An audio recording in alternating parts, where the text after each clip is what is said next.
Man, I slept for like 9 or 10 more hours after I talked to you. And when I woke up, I almost forgot that today was Jackie Robinson Day.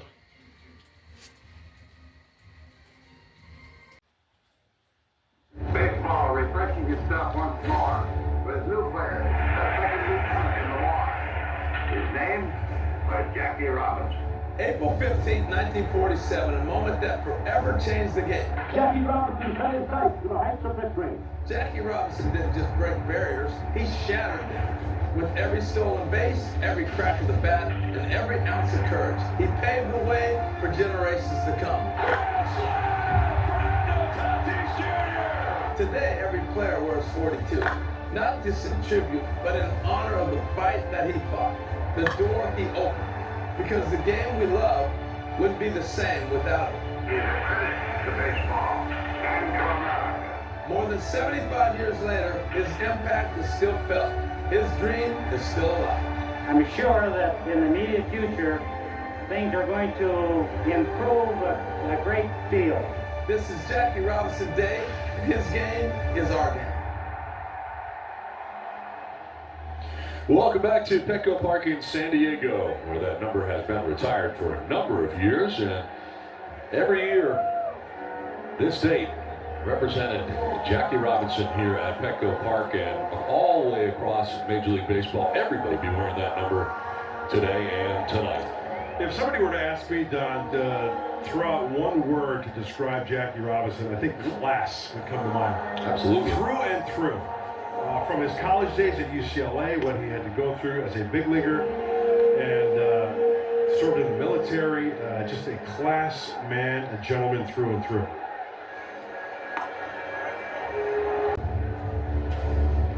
Now, this is the video you see most often, I would say, of Jackie Robinson. This is classic. Game 1 of 1955 World Series, Yankees, Dodgers, Yogi Berra just snapping. You know, I saw a video, it was from the third base side, and it's a different one that we've seen for so many years. And from that camera view, it looked like his foot got in underneath the glove of Yogi Berra. And for the life of me, I can't find that video. Because this one looks like it could be out if they had challenged. It does look, yeah. I think you probably challenged Well, this I today. always watch the glove of Yogi Berra because I don't think he gets it down to the ground all the way. See how the glove is? It looks like it's a little bit maybe towards the first base side, and Jackie's foot may have gotten towards home plate. Third. That's why that one view that I'm talking about there. Welcome everyone to baseball tonight and the debut of Major League Baseball on ESPN for the season. We are live in Los Angeles, California, and you can make the case this date is as significant as any in the history of Major League Baseball. It's April 15th. It's Jackie Robinson Day. 79 years ago, Jackie Robinson, a black baseball player born in Georgia, raised less than 12 miles away from this very stadium in Pasadena, broke the color barrier and opened up doors in this country that at the time seemed nearly impenetrable. To many, including our own Doug Landville, Jackie Robinson was a legend in life whose legacy lives on every single day.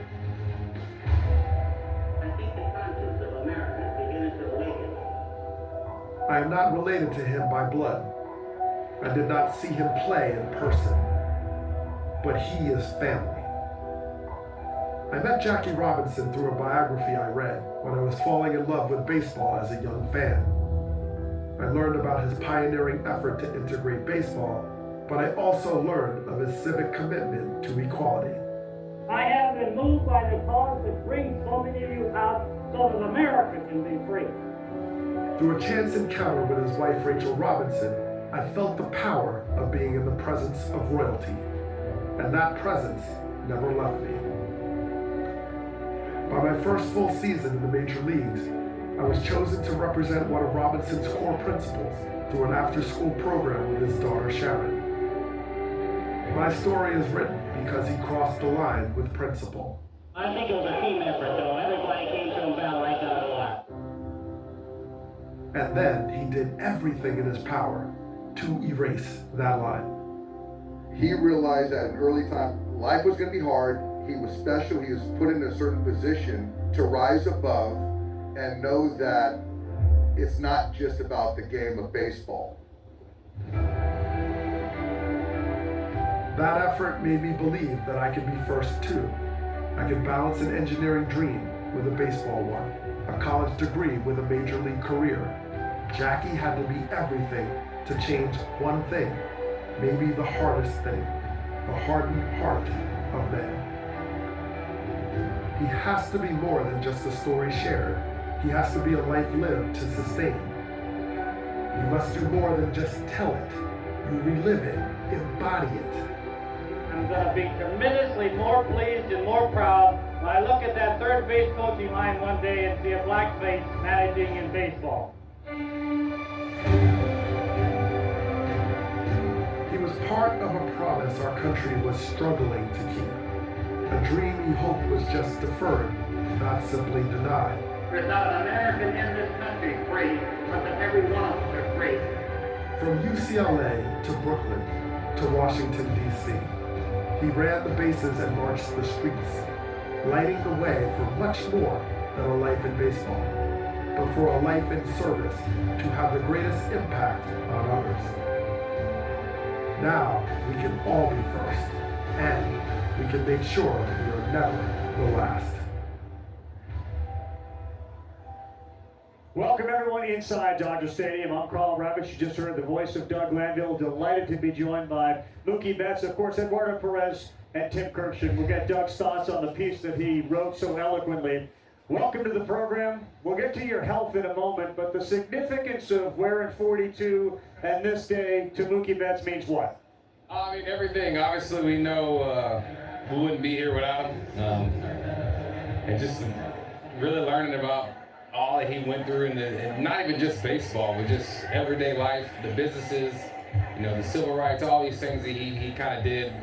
Just gives you a greater appreciation for who he is. But you're surrounded by incredibly impressive people, not just baseball players. When you think about what he persevered, how impressive is it to you? I mean, you can't really fathom kind of what he went through, and then to still perform at the level that he did. I mean, there's no way to really try and compare. But we do. I feel like we do have an opportunity to kind of be like Jackie. And you know, with social media, there's so much hate that goes on. You know, with people and talking stuff, and you know, with the betting and all these type of things. And so I feel like we can still love the game and still go play the game and kind of push away those negative things, you know. And I feel like, so that's maybe our way to compare. Obviously it's completely different, right? But something similar. Okay, how old were you when you first learned of who Jackie Robinson is? Oh man, I would say probably getting into my teenage years. I don't even remember when, honestly.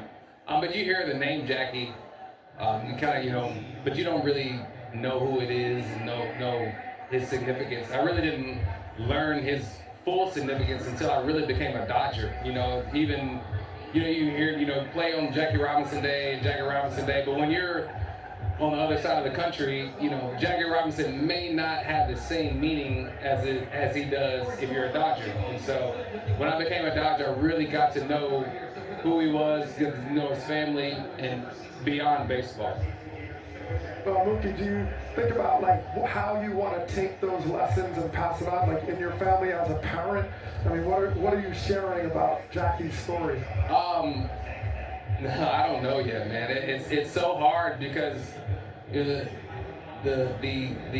the lessons are different, right? They're different, in today's day and age. It's just different, but obviously, you know, discrimination and stuff is still there, and all those things still happen, but it's just different, you know, and I'm really trying to navigate it myself, you know, and that's what makes it kind of hard. I think once I get a better grasp of how I can handle it in a better, you know, more straightforward way, I can probably help my kids a little more. And with his greatness on the field and what you've learned as a Dodger, seeing the highlights of him and listening to the stories, what part of your game do you see was part of Jackie's game? Was it the base running? Definitely not the base running. He's much faster than me. I would say probably closer to defensively. You know, I don't know what kind of I don't pay attention to like his numbers and hitting and whatnot, but I know what kind of defender he was, how he was hard-nosed, how was he a grinder, he worked hard. And I think I'm that, you know, I just got to work hard and do everything I can to be successful on the defensive side of the ball. I think the thing that strikes me about you and him is this idea of multi-sport athletes. I mean, your transition from outfield to shortstop, track and field, football, baseball, like did it all at a level that nobody else was doing to that. And it kind of reminds me of your athletic ability. That's where I see the connection. Well, I mean, I don't know. I grew up playing a lot of sports, and I think, I don't know what it is. If my brain just if it's a ball, I feel like it would be pretty good. I don't know what it is. Well, you are pretty good. Any indication as to when we can see you back on the field? I know you're banged up here. I don't know, man. I'm now starting to do ball tosses. I'm starting to be symptom free of those things. I'm really trying to take it kind of slow, just because I don't want to aggravate this, because then it turns into a 3-month thing. Yeah. And I really can just sit down and I don't have to worry about the boys are playing just fine. They're winning games, and so maybe I just need to sit down and let them play.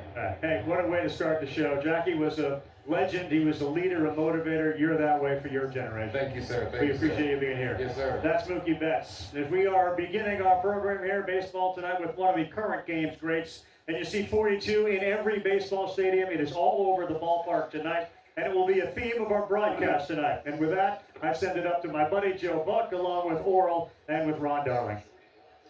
Ravi, it's a pleasure to get that throw from you. Welcome to the booth. Welcome to the baseball broadcast booth. It's named after Vin Scully here at Dodger Stadium. I am Joe Buck. I'm sitting with these two guys who obviously were titans on the mound when they were out there doing their thing, and now they're at the very best and the top of the heap when it comes to broadcasters. I've got Ron Darling right here. I've got Oral Hershiser down there. We had to clear you with like 6 different networks to get the okay to use you. Oral, it was easy. This is my home booth. This is kind of nice. It is nice, and when you get a chance to watch the guy that we're going to watch tonight, in Shohei Ohtani, it's going to be a treat for me just to sit up here, and for anybody at home watching, to watch this man do what he's able to do on the mound. We're not going to see him at the plate, which you're going to talk about.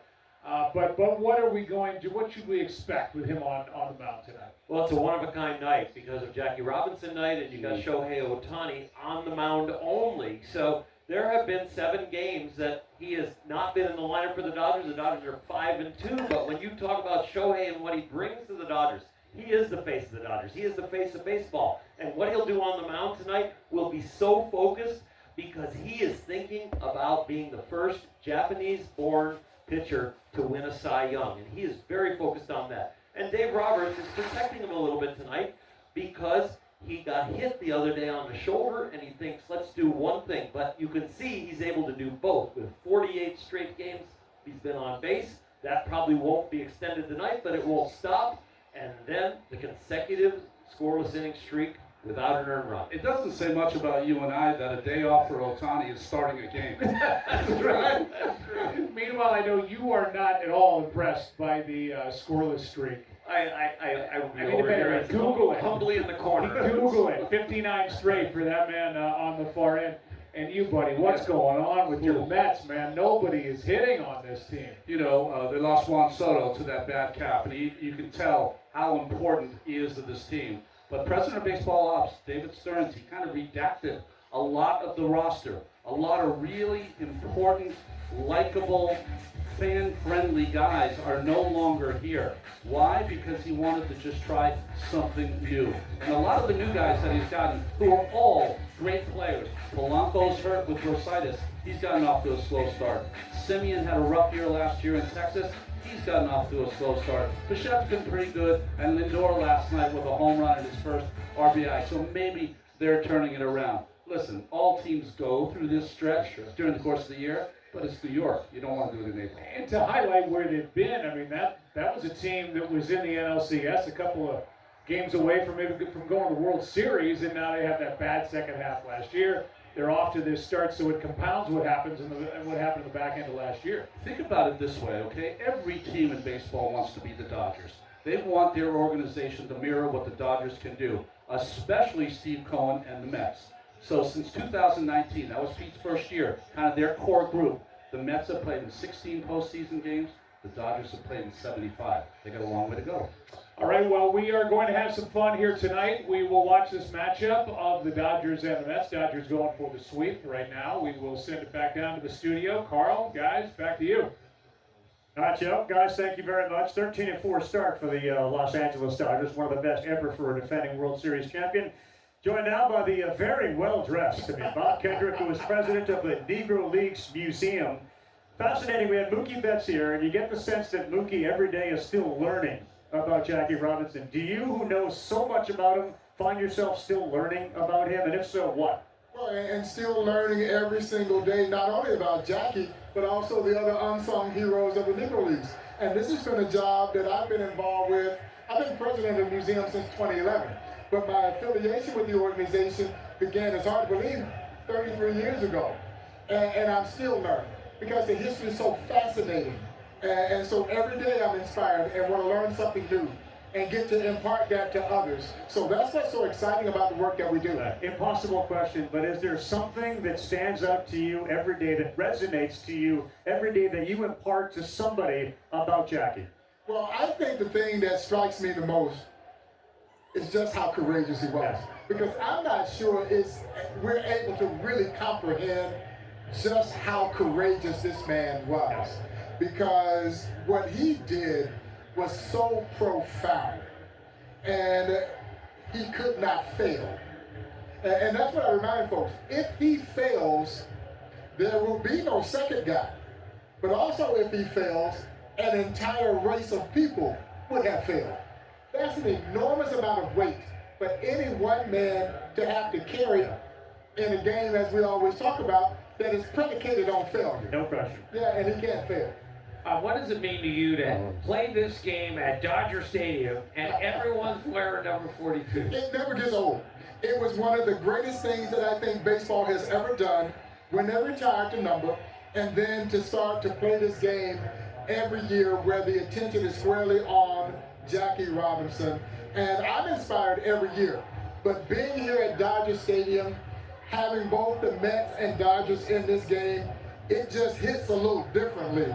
And so it was very inspirational for me, very emotional, but also very deeply meaningful. Yeah. Oh, Bob, I'm wondering about the fact that as we get farther away from 1947 and his experience and what he's changed, how challenging it is to kind of continue to connect with the newer generations and modernizing that story for you. And that's the importance of having a Negro Leagues Baseball Museum, because you're right. The byproduct of progress is that we have a tendency to forget, because it doesn't impact us the way that it impacted those who were right there in the midst of it. And so baseball has done a tremendous job of not allowing us to forget about Jackie Robinson and the courage that he demonstrated. But with each generation, we have to continue that effort. I have to remind myself not to take for granted that everybody knows Jackie's story, because you just want to assume that they do because there are books, there are films, we have this game. But everybody is not necessarily enlightened to this story, and we need to make sure that they are. Yeah. But we also want to be mindful of those who preceded Jackie, who, as my friend Buck O'Neill would say, they built the bridge across that chasm of prejudice that allowed Jackie, Larry Doby, and others to cross over that bridge. And that's what the Negro Leagues did. And that's what I wanted to touch on. You mentioned the word courageous. How is that word that Jackie definitely had and used to move everyone forward? How did that transcend the next generation, and how were they courageous? The Kirk Floods. And they all had to be courageous at water, all of them. Because that's what we talk about. We have a wonderful exhibit called Barrier Breakers that chronicles all of those integration pioneers who broke their respective major league teams' color barriers. So we know Jackie's story, but the other guys, Larry Doby would go just weeks after Jackie. I can tell you now, it didn't get any easier for Larry Doby than it did for Jackie. It didn't get any easier for Elijah Pumpsie Green 12 years later when he joined the Boston Red Sox. So they all had their trials and tribulations as they were blazing their path to pursue this game. And it took great perseverance, great fortitude for all of them. But I guarantee you, every one of them would have told you they were inspired by Jackie Robinson. And for sure, a guy like Henry Aaron. Hank Aaron was the same way, and he, of course, said about Jackie Robinson, Jackie's character was much more important than his batting average. Bob, thanks so much for being with us. Man, it's my absolute pleasure. Thank you all for having me.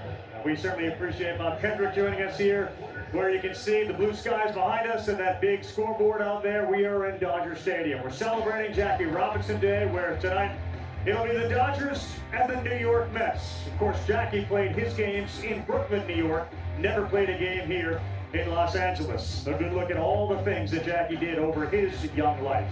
April 15th, marking Jackie Robinson's historic MLB debut. Robinson's courage and determination in the face of adversity is as much an example now as ever before.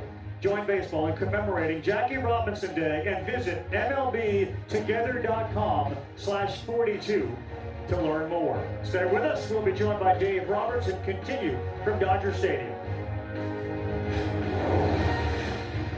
Part of the show with a Doug Lanville essay. Did you know that Doug is also a poet? Here are some reflections on Jackie Robinson. 42 taught us what we can reach for when the stakes are highest, and he inspired the will to steal home for equality if necessary. He was evidence that courage overshadows color, that standing tall also means refusing to sit in false harmony with inequality. Today, we remember what it means to finish first. Because to reach that pinnacle, someone first had to be first.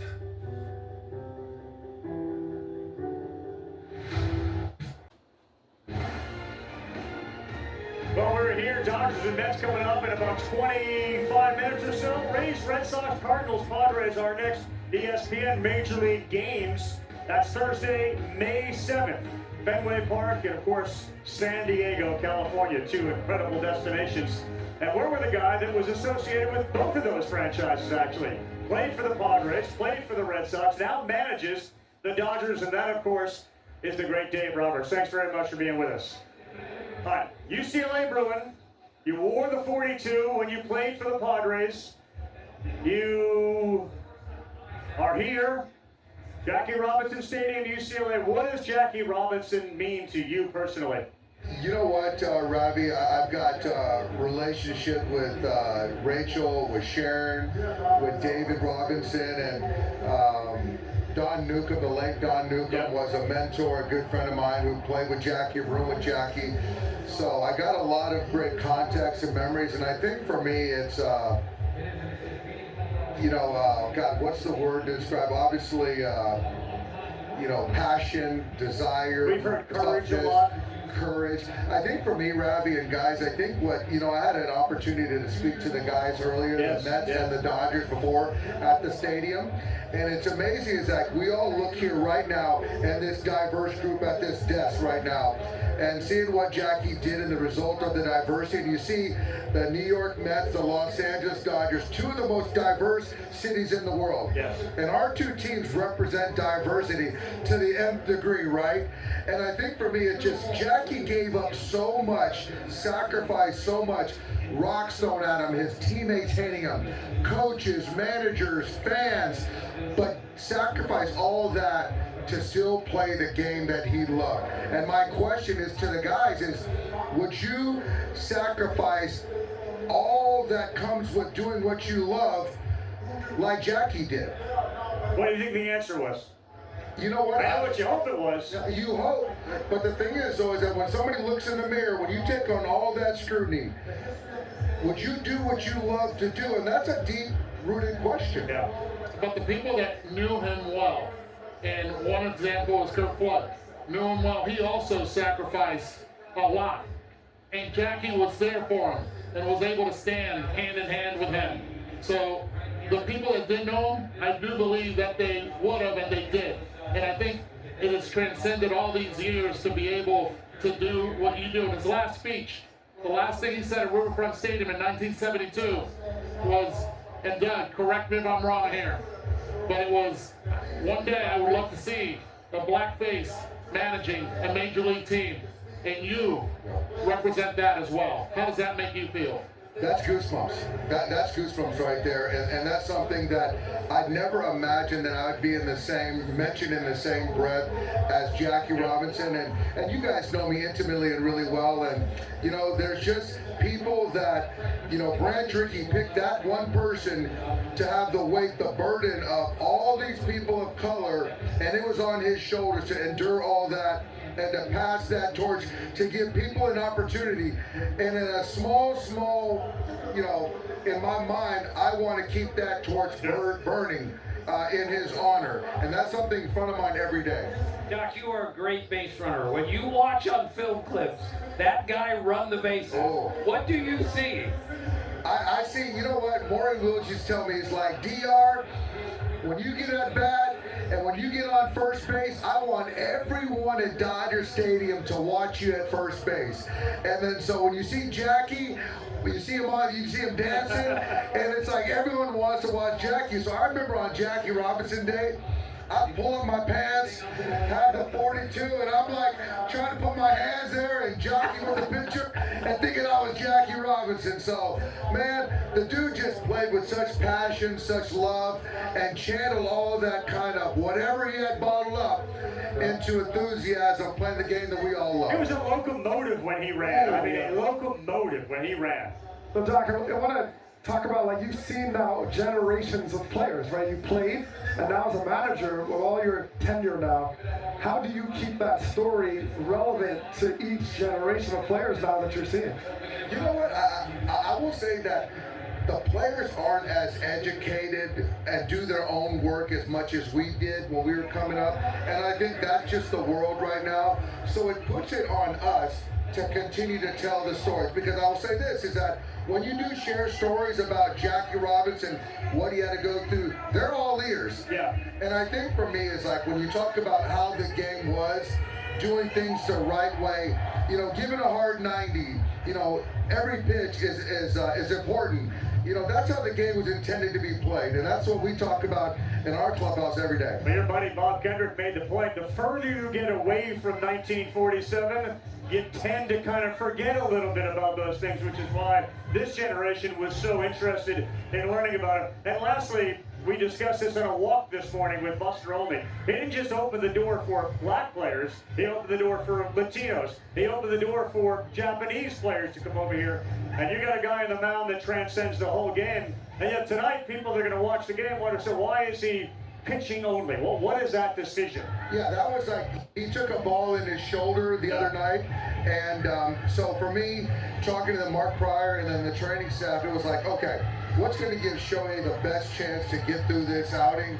And for us collective, and we felt that let's take the hitting off the table, so it doesn't need to go down below and hit and warm up before at bats, so he can get it massaged, get it worked on, so he can go out there and pitch. So he's obviously a very important piece, and so I get Dalton rushing in there tonight, but we got to make sure we take care of our guy. Yeah. Is the Antonio rule going to be used today?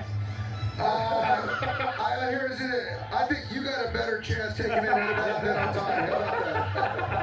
You're the best. So we're going to see you again. That's Dave Roberts, of course.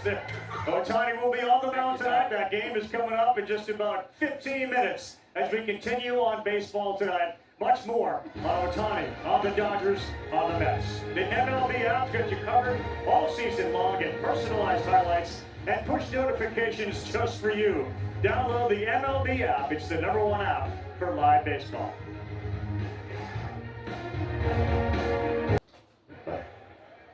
So we're just on, we're not on camera, right? Okay.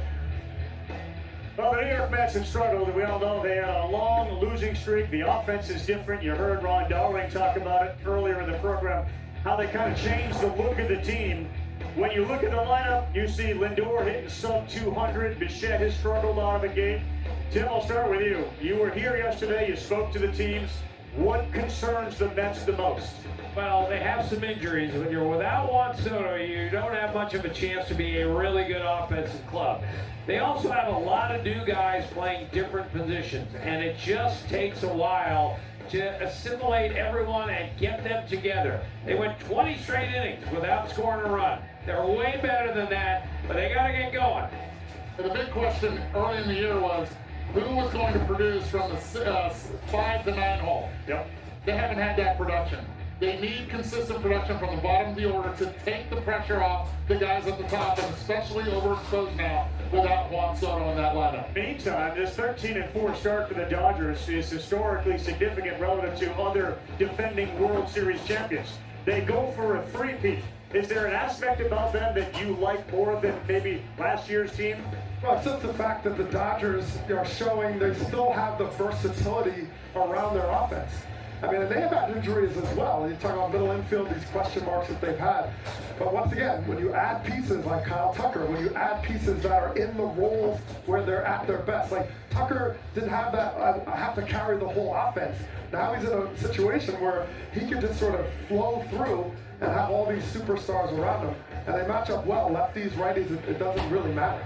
Some guys are better at supporting actors than the main character. And I think Kyle Tucker falls perfectly into this team. And Andrew Friedman knows how to be able to evaluate guys that can fit into that clubhouse and produce out on that field. Mookie's hurt, Tucker hasn't hit yet, Snell hasn't pitched yet, and they still have the best record in baseball. That's how good the Dodgers are. Snell was out throwing earlier today and did look good as we're about 17 minutes away from the first pitch here as ESPN's debut of Major League Baseball gets underway. I think it's an interesting story. You spoke to Marcus Semien, I did before the game.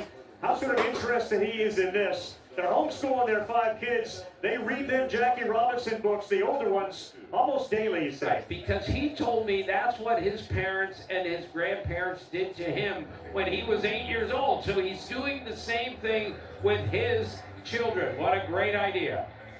Special tribute tonight, the UCLA Bruins, the women's, the national championship team, had 6 players drafted in the most recent WNBA draft.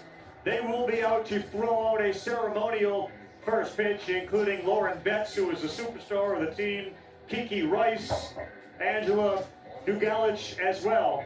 Mookie Betts on the field to help celebrate. Meantime, they're on the field to throw out a pitch. And you talk about the UCLA Bruins and Jackie Robinson and his history there. And, of course, Dave Roberts. Well, the baseball team, which is the #1 team in the country, were given Jackie Robinson uniforms. By who, Doug? Well, the granddaughter of Yes. Jackie Robinson, so did Panky Robinson, and she gave a beautiful speech in the reflection when the 2 teams were out there earlier on the concourse in front of the Jackie Robinson statue. Tommy Pham told me yesterday, he said, I still wear my socks up really high because that's what Jackie Robinson did. And as a tribute to him, I'll still do that. And you see that number on the screen, 42. That's in every stadium with the Dodger colors, with the Brooklyn colors. And it signifies to every parent that's out there when they take their kids to the ballpark, explain to them who Jackie is to Major League Baseball. Here's our public address announcer. An incredible 37-1 season, earning the Big Ten title and the nation's #1 ranking. UCLA This Big team was Ten defined title. by groundbreaking achievements. For example, Gabriela Jaquez became the first Mexican-American woman to win a women's basketball NCAA title. And New Zealand native Charlize Legger Walker became the first Kiwi woman to win a women's basketball championship and to be drafted into the WNBA. Carrying on Jackie's legacy of meaningful firsts, the Bruins also set a new standard with 5 first-round WNBA draft picks. Joining us tonight to celebrate the sophomore forward, Amanda Muse. And the 9th overall pick by the Washington Mystics, Angela Dugalich. And throwing out tonight's ceremonial first pitch, the 6th overall pick, the Toronto Tempo's first ever draft selection, Kiki Rice. All right, champ, the mound is yours. This guy's got a big league voice, by the way. Yeah, Todd like it. You better believe it. Mookie Betts out to do the catching. Mookie Betts earning his money. Okay.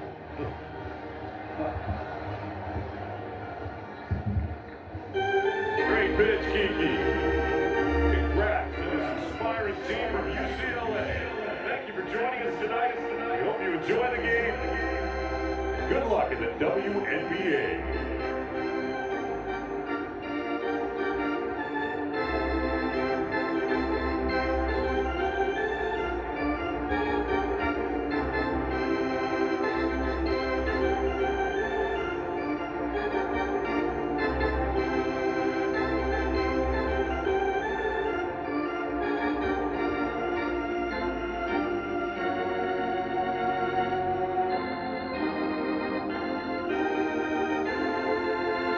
At this time, we ask that you please rise if you're able and kindly remove your caps for the singing of our national anthem.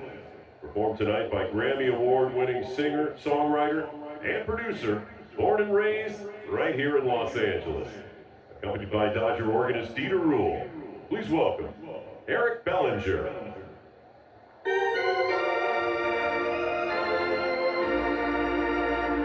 Oh, say can you see by the dawn's early light what so proudly we hailed at the twilight's last gleaming, whose broad stripes and bright stars through the perilous fight o'er the ramparts we watched were so gallantly strewn, and the Rockies' red glare, the bombs bursting in air, gave proof through the night that our flag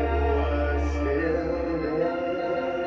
Oh, say does that star-spangled banner yet wave o'er the land of the free and the home of the brave,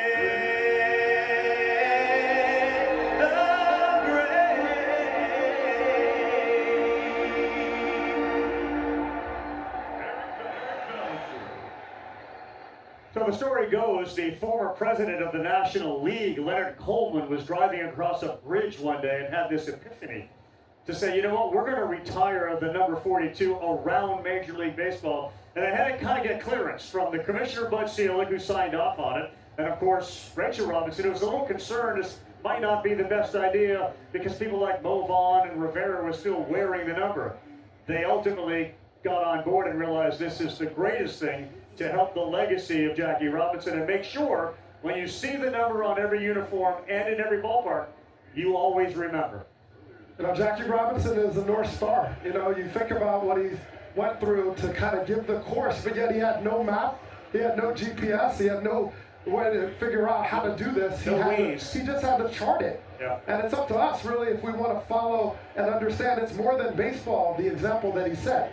This is in any world. He was the first columnist. He owned a bank. He started a bank. He did all these other things off the field. So this transcends baseball, and that's what makes him so incredibly impactful. He's the most important player in baseball history. I don't think there's a close second. He changed the game. He helped change the country. And Chris Woodward, one of the Dodger coaches, told me tonight is my favorite day of the year, Jackie Robinson Day. And with everyone wearing 42, it's a really, really cool thing that Leonard Coleman came up with. Yeah. And being raised in Puerto Rico and being sons of Cubans, understanding that there would be no Clemente without the courage of Jackie Robinson, understanding that there would be no, in my case, Tony Perez, without the courage of Jackie Robinson. To me, wearing number 42, it's not about what has happened, what had happened, but what will happen, continue to happen as we continue to spread the courage that Jackie had. Jackie gave a very famous speech. He gave many famous speeches, but he gave a famous one, and you have, Eddie, a very personal connection to that story. Great for the audience to hear that story. In 1972, Game 2 of the World Series, he was honored by Major League Baseball. It was the Athletics and the Cincinnati Reds in the World Series. I happened to be there. I was 3 years old. Do I remember? No. But my mother did tell me the story beautifully. And being there around greatness, I've been privileged my entire life to be here in this spot. But Jackie Robinson, what a mark. An amazing story. In the meantime, the granddaughter is out to throw out the first pitch. Sonia Hanky Robinson. For all of us here, we hope you enjoy the game on a very significant day. To Joe Buck. Joe.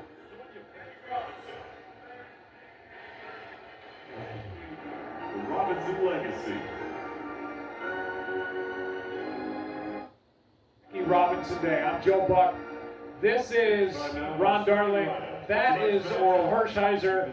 And my gosh, if this booth stinks, it's my fault. We're going to talk about tonight's game. I've been following the Dodgers' rotations the last 2 weeks, hoping that we get Shohei Ohtani. And we got it. We get to see Shohei pitch tonight. I can't wait. A one-of-a-kind night with Jackie Robinson Day and Shohei on the mound, but not hitting in that leadoff spot. But he has been fantastic the whole year. Warming up right now, this Dodger team will be really, really good again, but you'll never know who it's going to be. But it could be Ohtani on the mound today. It could be the offense. It has been the starters and the bullpen so far in this series. You know what's interesting is that you don't want to start slow when you talk about the Mets. You don't want to start slow in a couple of things. 100-yard dash and a baseball season in New York. And that is what has happened to the Mets. They lost Juan Soto after 8 games. Since then, their offense has really struggled. And it really tells you the importance of Soto in that lineup. You can see just by the numbers. They have a 7-game losing streak. They've only scored 10 runs in those games, and they're facing the great Ohtani. Well, they got a home run last night from Francisco Lindor. Hopefully that gets him going. There is good news with regard to Juan Soto. It'll be sooner rather than later that they get him back. But man, do they need him in their lineup. It's going to be fun tonight. Jackie Robinson Day across Major League Baseball. We're in the home of the Dodgers, taking on the New York Mets. Come back. More coverage from Dodger Stadium on the other side on ESPN.